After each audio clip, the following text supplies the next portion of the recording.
Shalom, welcome to the Jewish View. My name is Rabbi Nachman Simon with the Chabad House of Delmar, together with my co-host, Mark Ronich, just statewide news service, jbiztechvalley.com. As you can see here, columnist for the Jewish Press. Right, and I'm having a lot of fun doing all of that, and including the show here. And I have a column in the Jewish Press called Albany Beat, where I talk about how government relates to the Jewish community, or doesn't, as the case may be.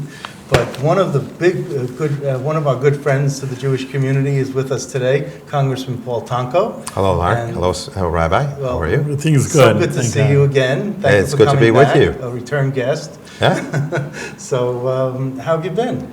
I've been busy, and I've been pushing very hard for items that I think will serve certainly this community and the state and the nation well. So, you were just involved in the sit-in. Right. Now you're sitting on our set. All right, you're There sitting you go. in here too. Are you All right. tired of sitting? No, there's been a lot of walking in between, but So yeah, the did you sit-in accomplish went anything? well. We raised the consciousness Okay. and the awareness. I think what you have out there, Mark, is this huge factor of dysfunction that has been labeled by many of the polling organizations.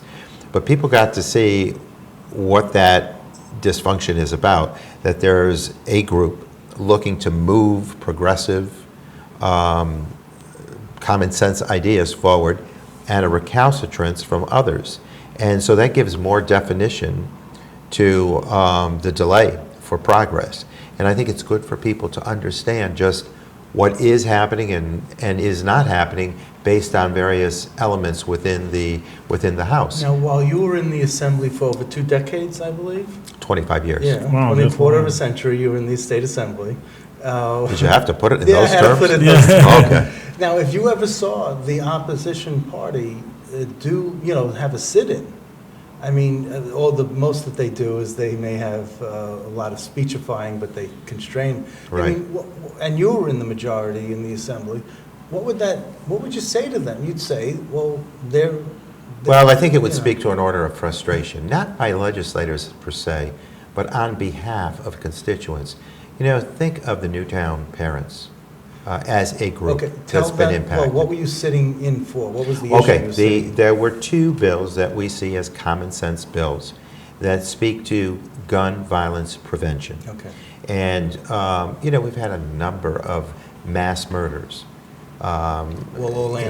Orlando of late. Columbine, certainly Newtown. The Virginia campus, college campus. Ohio. SUNY Albany. Columbine. SUNY Albany had a nut Right. come So, into a bunch of sense. it keeps, all these impacts come and then they go. There were moments of silence, rightfully, prayerful moments to honor, memorialize the victims, to show respect to the families. But, we keep asking for progress here. Gathering each and every time there's a catastrophe is indeed appropriate, but the families rightfully want to see some sort of reforms that will deny, at least reduce greatly, the impact that gun violence has in our society. And when the Newtown parents come to town, and they're there routinely. In Washington. Yes, Yeah. asking for common sense legislation. They put their young children, these very young children, single digit in age, on a bus to go to school. They have every rightful expectation that they will be, coming Safe, back home, yeah, safe. and that they will be safe. And for them to have endured this sort of loss, tragically, needlessly, there needs to be a response.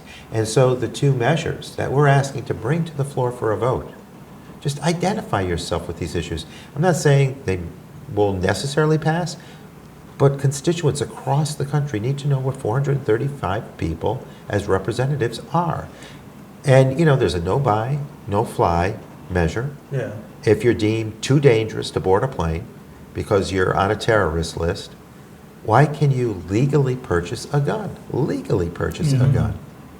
'Cause they People, don't check. understand. People understand. Gun owners and non-gun owners understand What that's was a their common sense thing. opposition, though? Like you say, it seems so obvious, if a There person's... isn't any. That's why we want to hear the rationale on the floor. Let's debate this. Let's vote on it. But this is what happens in New York State's legislature all the time, because the Speaker of the Assembly won't even let bills out. Well, I think And he won't even let them come to the floor if it's not something that the conference agrees with. And that's now even under Shelley Silver, that was one thing, but now Carl Hastie says, as Speaker of the Assembly, you got to have 76 Democrats, not just 76 members. Well, look, we're talking about the House, not the Assembly, and I understand. It's still the people's house. I understand it's the people's house, but we're also talking about an issue that is impacting lives directly, the loss of life directly. And again, these are issues that the public has said they want an airing on.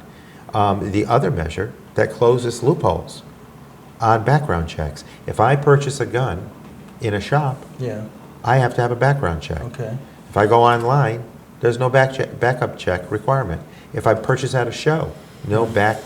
I thought they did that in New York State, where they have to have a background check. We're talking about standard treatment across the country. Right, but in And New York State, we're ahead of the game on that, right? we are, but the carry of arms over borders is something that needs to be addressed. So there Okay. should be standard legislation, federally speaking, that will make our world safer.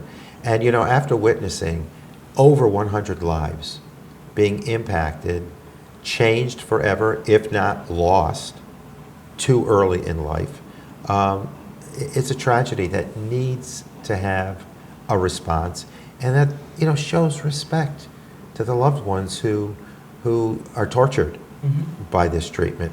That date, I believe it was June 12th of the Orlando Massacre. situation, the massacre.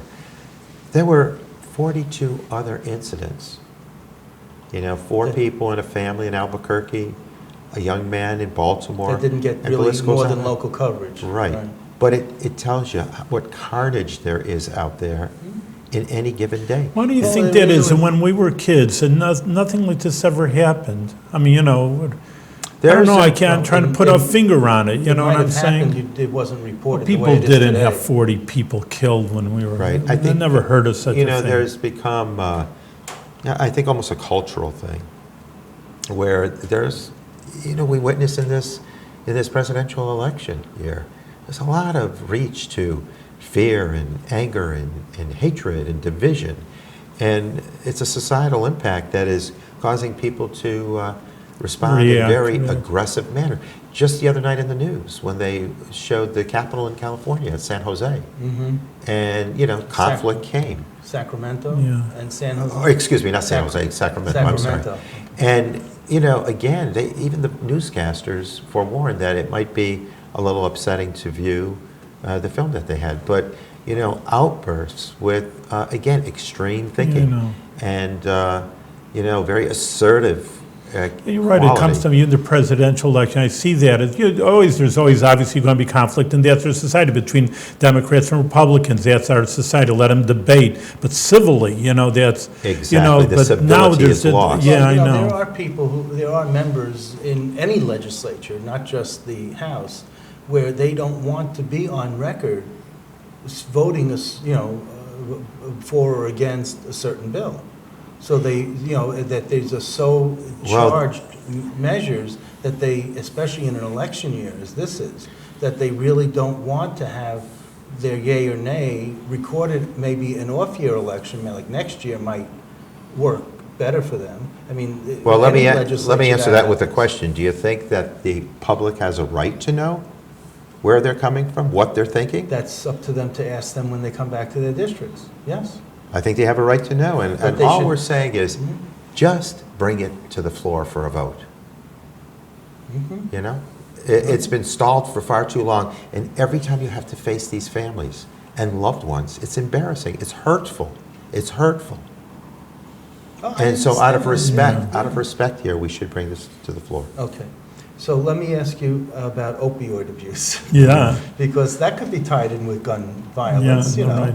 But It is you have a violent bill over that Yes, you're... epidemic proportions of You know, when we're 4.7% of the world population, and we're consuming in excess of 80% of the world's illicit drugs, Really that much? I didn't know. the it's very figure. destructive.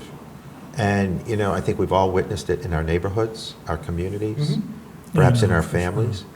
But there is, again, this impact that has come over the last decade or more, where you just reach to pain-free outcomes. And, you know, people were given opiates for sports injuries as young children, surgery as middle-aged and senior people.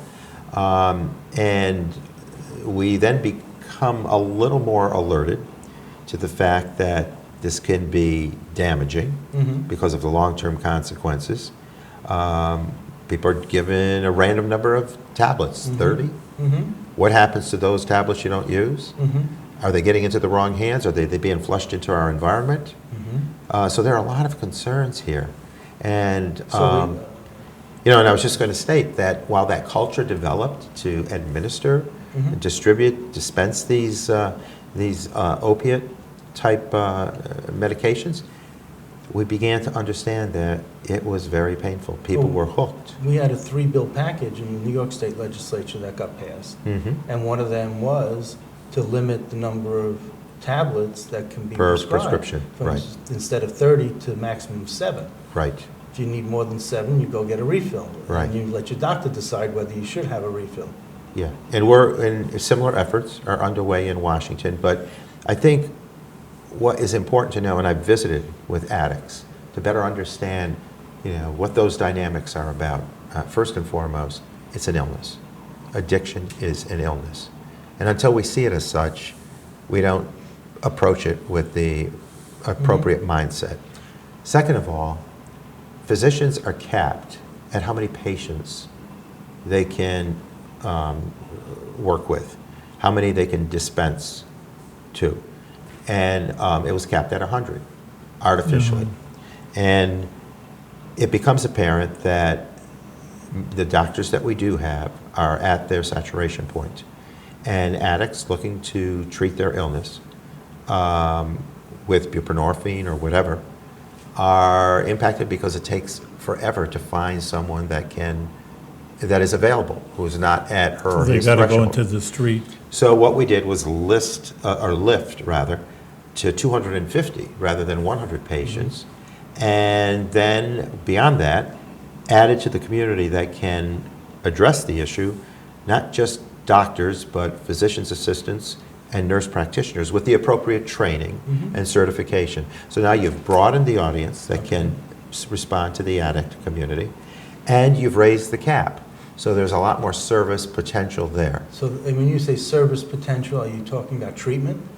Administering drugs like buprenorphine, which But- will combat the heroin addiction. Oh, that's what it does. Yeah. Okay. So I had met Yeah. with individuals and presented to them this bipartisan bill that I was sponsoring with a fellow Republican, and explained to them what it meant and or how it was defined, and they were very encouraged that there's more hope out there that will be brought.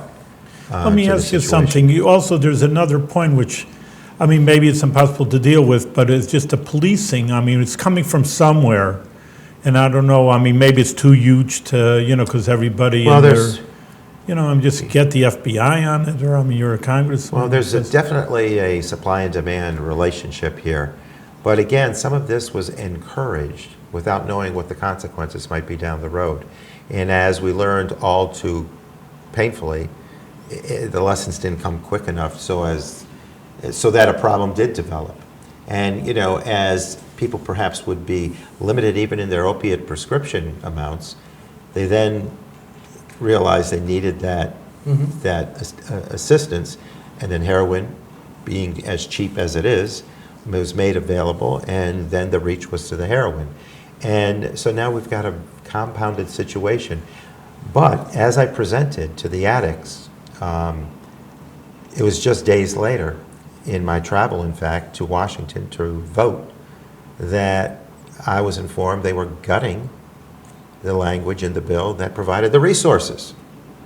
And, you know, you're left with a very empty feeling, with a a sense of having provided false hope to individuals. And I had asked, well, why are we cutting and gutting this language? Well, because it's expensive. There's a price tag to it.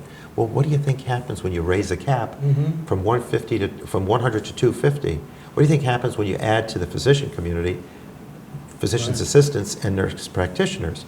So, as it turned out, I had a choice to make. Do I stay with a gutted bill, or do I go with rejecting the very bill that I introduced because of now the denied language?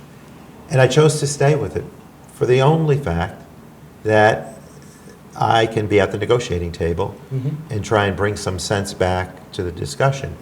But when we had the bill on the House floor, after it was gutted, amended, I debated my own bill and said, the language we displaced was now replaced with a situation of phrases that are the sense of Congress. In other words, we're alerting the world to the fact we know it's an epidemic, that it's dangerous, it needs to have more assistance, the attic needs to have more assistance. We put all these virtuous statements together.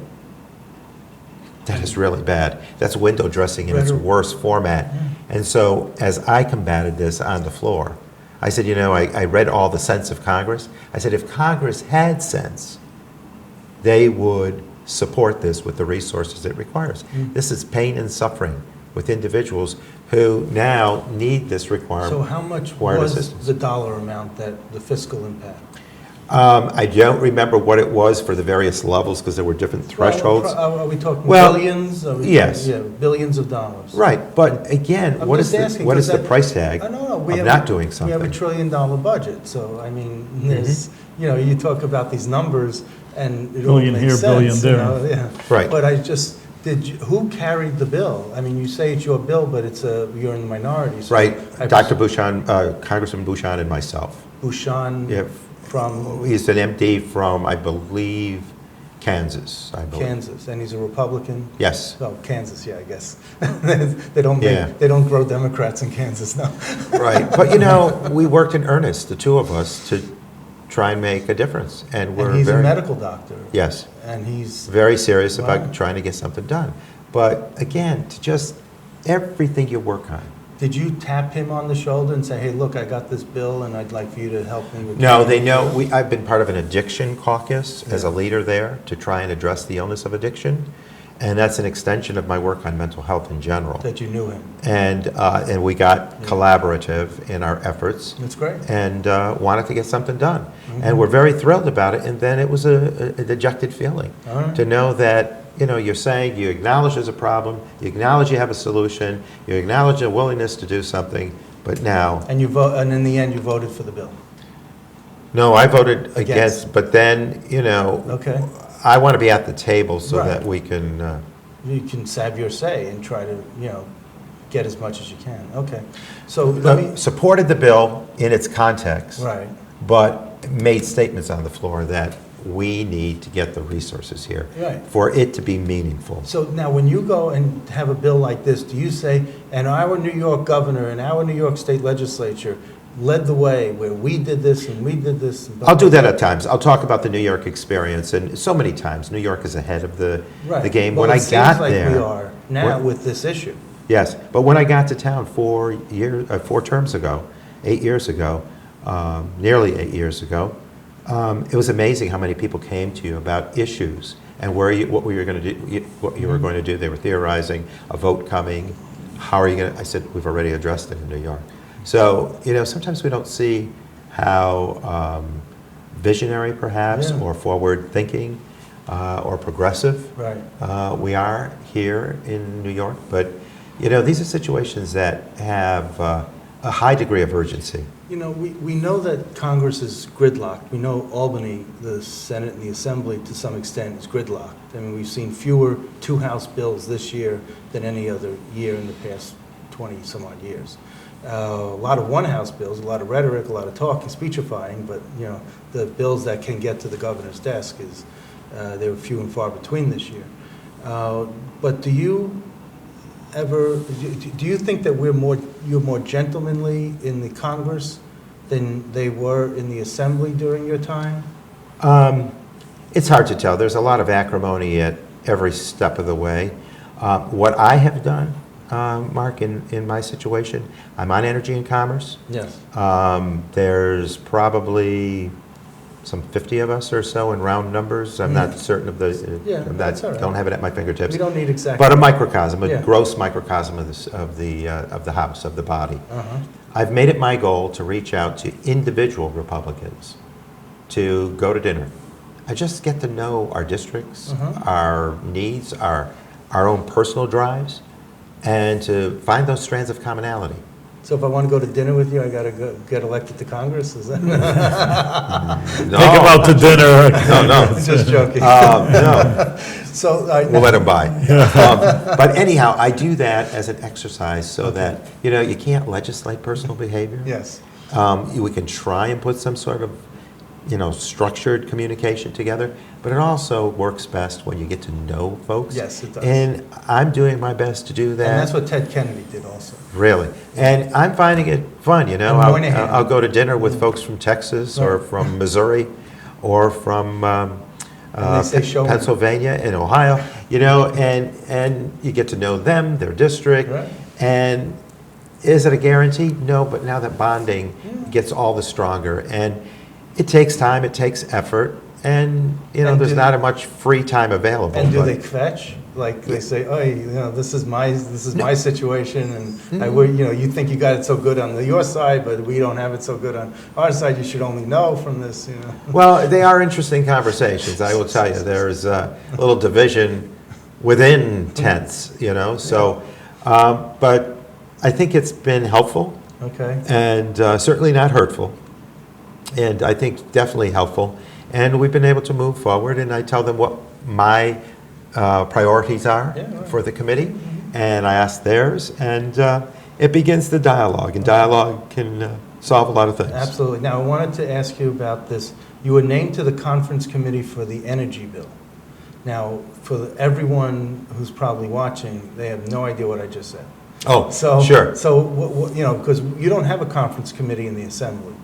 You have a committee, a standing committee, but what's this conference committee thing? And what on an energy bill, on a comprehensive energy bill, on a like topic, similar topic, the Senate may pass something, United States Senate, and the House of Representatives.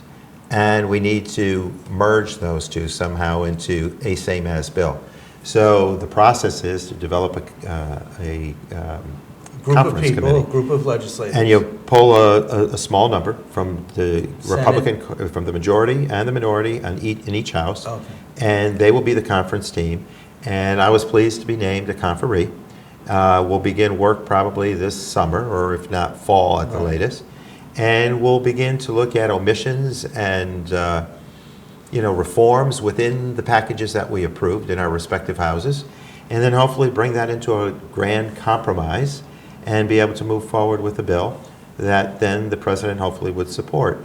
But, we'll have a lot of work to It do. depends on which president. Because That's you're true. Probably Well, not going to finish it by the end of 2016. it will not be this president. Right. I think that's So- really ambitious thinking. So let me, well, that's where I am, but I just wanted to find out about how big is this conference committee? How many people from the Senate, how many people from the House? I would say there's probably about 24, 44 people maybe Wow. for the two houses. And how many of your conference in the House, the Democratic conference? The in the House? Democratic conference of are the on? House, yeah. Maybe a dozen, You were chosen out of a 10, dozen out 12, of, yeah. And how many Democrats are there in the House? 180, I believe. In around 180? Yeah. Okay. Well, So this is going to be comprehensive, meaning that you're looking at all kinds of wind and solar and... looking at that, and one of Every the kind of- really shortcomings in our House bill, which I regret, is no focus on the grid. Just like if you're going to reach to renewables, Rabbi, Right, good. you need interconnection to be as strong and updated as possible, because otherwise you won't be able to utilize that free, no fuel cost outcome in effective manners. Well, not yet. I mean, you're there at the table. Right. I mean, you're So- going to bring this to But to their the attention. glaring omission, I'm saying, Right in now, our House as of version now. is no grid. Right. response, and we need that. We need research into efficiency. There's a number of things that need to be done. Standalone That you're going to generation. bring some sense to this. Great, And this and I might look be- forward to it. You know, there's you a know. great passion that builds with all of this. You know, it's like one thing I find in this kind of sluggish atmosphere in Washington is to be all the more aggressive, because I think you just need to be passionate in that response to keep building the movement to go forward, which is what the sit-in was all about. Okay, so let me ask you this. We have learned a lot about our legislator, the private lives of our legislators, whether it's through reading indictments and, you know, whatever, however the curtain opens, okay? How much of a private life do you think an elected official should have to reveal? I think not there has as- to be a balance, because you'll never have people running for office. We have to be realistic about that. And it's all, you know, in accordance with an ethical behavior.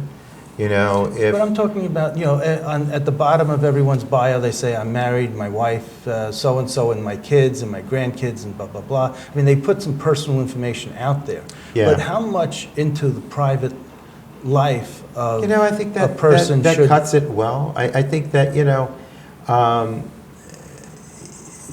the breakdown, the failure that's been part of some of the